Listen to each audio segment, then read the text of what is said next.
Hi friends, ನಮಸ್ತೆ. Welcome to my channel. Friends, ಇಂದಿನ ಗಾದೆ ಅಟ್ಟ ಮೇಲೆ ಒಲೆ ಉರಿತು, ಕೆಟ್ಟ ಮೇಲೆ ಬುದ್ಧಿ ಬಂತು. ಇದು ಒಂದು ಜನಪ್ರಿಯ ಗಾದೆ. ಇದನ್ನು ನೀವೆಲ್ಲ ಸಾಮಾನ್ಯವಾಗಿ ಕೇಳಿರ್ತೀರ.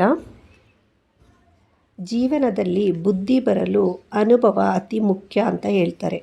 ಒಂದೊಂದು ಉಳಿ ಪೆಟ್ಟು ತಿಂದು ಸುಂದರ ಪ್ರತಿಮೆಯಾಗುವಂತೆ ತಪ್ಪು ಮಾಡಿ ಕಷ್ಟ ಅನುಭವಿಸಿದ ಮೇಲೆ ಮುಂದೆ ಎಂದೂ ಸಹ ಅಂತಹ ತಪ್ಪನ್ನು ಮಾಡಬಾರ್ದು. ಆ ರೀತಿ ಬುದ್ಧಿಯನ್ನು ಕಲಿತಾರೆ ಎಂಬುದು ಈ ಗಾದೆಯ ಅರ್ಥ. ಮನೆಗೆ ಬೆಂಕಿ ಬಿದ್ದು ಎಲ್ಲವೂ ಸುಟ್ಟೋದ ಮೇಲೋ ಅಥವಾ ಅನಾಹುತ ನಡೆದ ಮೇಲೋ ಎಚ್ಚೆತ್ಕೊಂಡು ಜಾಣತನ ಪ್ರದರ್ಶಿಸುವುದರಿಂದ ಯಾವುದೇ ಪ್ರಯೋಜನವಿಲ್ಲ. ಮುನ್ನೆಚ್ಚರಿಕೆ ವಹಿಸದೆ ತೊಂದರೆಗೆ ಸಿಲುಕಿದ ಮೇಲೆ ಬುದ್ಧಿ ಬರುವುದನ್ನು ಈ ಗಾದೆ ಸೂಚಿಸುತ್ತದೆ. ಎಲ್ಲ ತಪ್ಪು ಮಾಡಿ ತಿಳಿಯೋದಕ್ಕಿಂತ ಮೊದಲೇ ಯೋಚಿಸಿ ಕಾರ್ಯಪ್ರವೃತ್ತರಾಗಬೇಕು. ತಪ್ಪುಗಳು ನಡೆದ ಮೇಲೆ ಪಶ್ಚಾತ್ತಾಪ ಪಡುವುದರಲ್ಲಿ ಅರ್ಥವಿಲ್ಲ.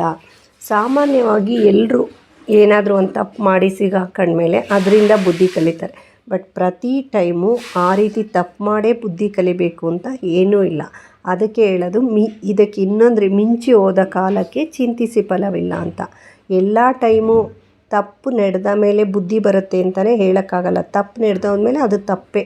ಅದಕ್ಕಾಗಿ ಏನೇ ಕೆಲಸ ಮಾಡಬೇಕಾದ್ರೆ ನಮಗೆ ಅರಿವು ತುಂಬ ಮುಖ್ಯ ಆಗುತ್ತದೆ. ಫ್ರೆಂಡ್ಸ್, ನಿಮಗೆ ಈ ಗಾದೆ ಇಷ್ಟ ಆದರೆ ಲೈಕ್ ಮಾಡಿ, ಶೇರ್ ಮಾಡಿ, ಸಬ್ಸ್ಕ್ರೈಬ್ ಮಾಡಿ. Thank you friends. Thank you for watching.